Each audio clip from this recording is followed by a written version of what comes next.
Right. Hey everyone, I'm Klloo. So, it's time to get back to combo hunting for classes other than Ninja, right? Although, I probably will still dabble with Fae, because I think Fae can set up by far the most hits, right, for Salt the Wound. But, anyway, we're with Azalea and Ranger, and we haven't looked into Ranger since the great book burning of Rathe, right? The loss of all the sizable draw, but thanks to Hidden Agenda and Target Totalizer, we can still set up some pretty disgusting combos as Azalea or Riptide. We'll probably do both, right? It's kind of interesting. Azalea has by far the best start to a combo, but Riptide has the better combo overall because his ability to Arsenal card is just significant when it comes to, reusing Endless Arrow. But nonetheless, we'll see what we can pull off today. So, we are going to basically pop everything on our big combo turn. So Hidden Agenda flips an Endless Arrow, mainly to get the one resource, and then we can use Azalea to get rid of the Endless Arrow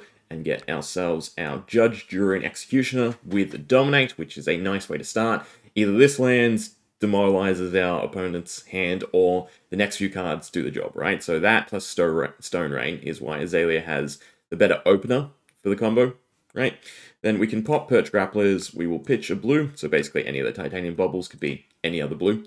We'll pop our Target Totalizer, and then we will Judge Jury. Now, I've built it around Judge Jury hitting, but we have Sharpshooters for another Stone Rain. We have Sandscour Great Bow for another Stone Rain, basically, or another arrow with an aim counter, and same with the Quiver of Rustling Leaves. So, although I've built the combo around everything hitting, you don't really need the hits to pull it off, right? By the time you get to the fourth arrow, you will then be able to try and cycle into using Endless Arrow, right? So we will start off with our Judge, Jury, and Executioner.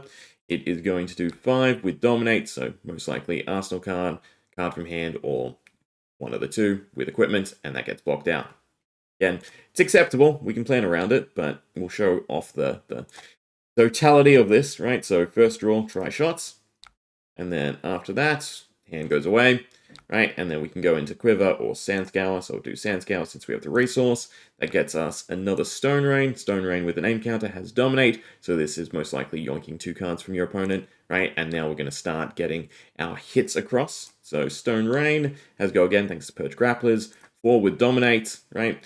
So we get draw from Target Totalizer, and then we can Quiver again, pitch a Titanium Bubble. This will be our third card, second Stone Rain. I was going to say third Stone Rain. Right, so again, 4 with Dominate. We're most likely getting draw at this point. So the setup, although I have Tri-Shot, is really Pathing Helix, Point, the Tip, and Endless Arrow. If you can get those 3 cards, then you can start looping with Target Totalizer. Right, but other than that, we can Sharpshooter, the last Stone Rain, and then we can start going into the main bread of the combo, if you will. Right, so Stone Rain, again, 4 with Dominate. This point, opponent will probably have nothing, right? So hits getting across. There's the first Endless Arrow. So we will play our Tri-Shots, not necessary, right? This is definitely overkill at this point, but we can go Tri-Shots. We can then use our Sandscour Great Bow, and instead of having a reload card, Pathing Helix, and Endless Arrow, we're now using Sandscour Great Bow to get Pathing Helix, right? And basically, from here on out, if I can get that to disappear, which I don't think I can, if I play it, or are we just stuck with a giant Pathing Helix? Well, there you go, read Pathing Helix, right? So Pathing Helix will hit, we get a card, and we get to Arsenal, so we Arsenal Endless Arrow. We can then hit an Agenda to flip the Endless Arrow, which then allows us to point the tip, which point the tip not only buffs the Endless Arrow, but gives it an aim counter. That aim counter then lets us draw another card, and we'll start stockpiling cards, right? So take aim and Endless Arrow, which will then allow us to shoot more. By the way, how much damage have we done? We've done 12 and a 5, so 17, plus the Pathing Helix for 4 and then 7. So we've done 33. Did I do that right? No, 28. I don't know where I got the extra 4 from. We've done 28 damage so far, right? So then we can, again, Sandscour Great Bow. We get a Pathing Helix. Resources take care of themselves now as well because we have Hidden Agenda. Can I... Oh, there we go. It's gone. So Pathing Helix. Hits. Draw a card. Point the tip. Load up Endless Arrow. Flip. Right, so we're staying at that 1. In fact, we'll probably end up with positive resources overall, but generally speaking, with Hidden Agenda at this point, we can just loop Pathing Helix, Endless Arrow, and point the tip really, really nicely, right? So, yeah, that's basically the gist of the combo, right? Aim counter, shoot, draw, right? Sandscour, since we have the Tri-Shot, but again, we have take aim for our own reload, right? You just have to, again, I'm doing excessive amounts of damage. In a realistic sense, you just have to almost line up cards, right? You wouldn't have to go to this extent. As long as you're trying to get a Pathing Helix, an Endless Arrow, Take Aim, and a Point the Tip, or some sort of combination of those cards. Point the Tip is the big one, right? Because Hidden Agenda allows you to flip a card. Point the Tip allows you to get the aim counter, which is then the draw, right? And that's your big sort of core sequence. And then anything you can throw into that is a lot better. The resources you get from that, right? If you're not pumping with Sand Scout Great Bow, you could also have something like Silver the Tip, which will give you a bit more range to find arrows, right? So we'll probably dive into that with Riptide, but I hate setting up the deck with Silver Tip because then I have to think about the cards I'm putting at the bottom, yada yada. It gets awfully confusing, but we'll play this out and see how much damage we can end up racking up, right? So another Endless Arrow, flip it, buff it, shoot it, and repeat, right? Dance Gower, Pathing Helix, shoots, hits, grab. I always feel like I'm going to mess this up, right? Even though it's kind of simple sequencing. But yeah, there's effectively tons of ways to loop it. It's just getting over your opponent's hand, which is, again, why I like Azalea more than Riptide, because Azalea has some of the more devastating arrows, and it's a bit easier to set up, especially with the Dominate charge, right, from Azalea's ability. I mean, the turn going into the combo, not just the death whistle, right, to put a card on top, put Judge Jury on top, right, and then just try and keep a card in Arsenal, an arrow. You could also take a reload card to put a card in Arsenal. You could use Sharpshooters instead to put a card into the Arsenal, right, an arrow in the Arsenal to then swap out.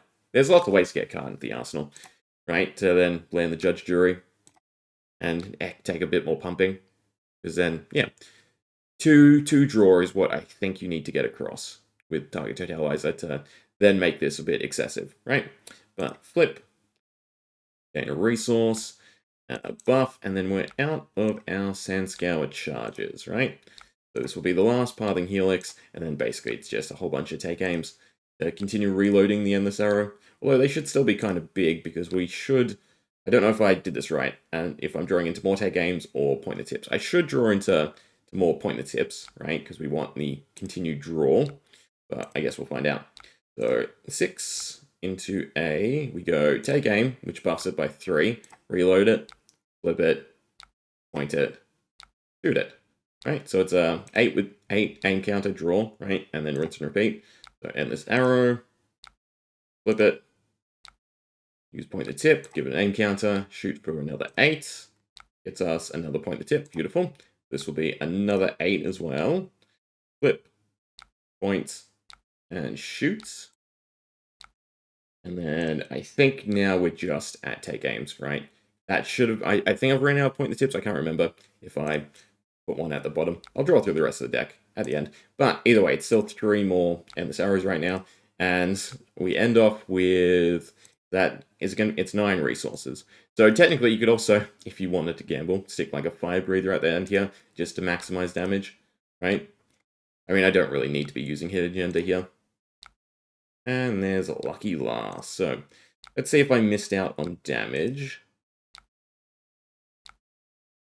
Bottom. That's fine. So our last 4 cards were not another aim counter generation. So it's fine. I didn't miss out on damage. Beautiful. How much damage did we end up pushing as Azalea? 118. That's not bad. Again, the start is the big thing because that's the hump, right? So dominates and threatening, making them discard their whole hand, right, is huge.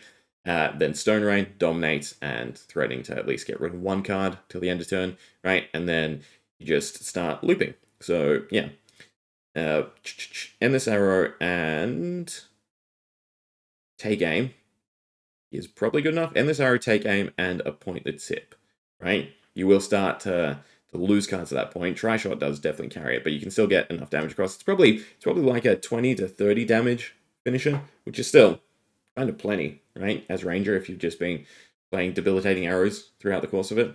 Anyway, we'll leave it there. Hope you enjoyed. Yeah.